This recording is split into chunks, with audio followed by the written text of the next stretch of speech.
একজন অপরাধিনী হয়ে গেলাম। দেখো, আমি তোমার অপরাধী তিলোত্তমা, কারণ অনুবাদকারিণী হিসেবে আমি তোমার যোগ্যতা অনুবাদ করে উঠতে পারিনি। আমি তোমার অপরাধী তিলোত্তমা, কারণ তোমার অপেক্ষার অনুবাদ করে উঠতে পারিনি আজও। আমি তোমার অপরাধী, কারণ অনুবাদকারিণী হিসেবে আজও তোমার সাহসের অনুবাদ করে উঠতে পারিনি। আমি তোমার অপরাধী তিলোত্তমা, কারণ তোমার করা সাহায্যের অনুবাদ করতে পারিনি।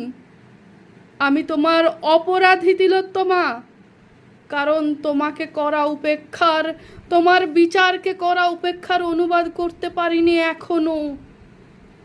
আমি তোমার অপরাধী তিলোত্তমা, কারণ একজন অনুবাদকারিণী হিসেবে তোমার হাহাকারের ভাষা অনুবাদ করতে আমি পারিনি।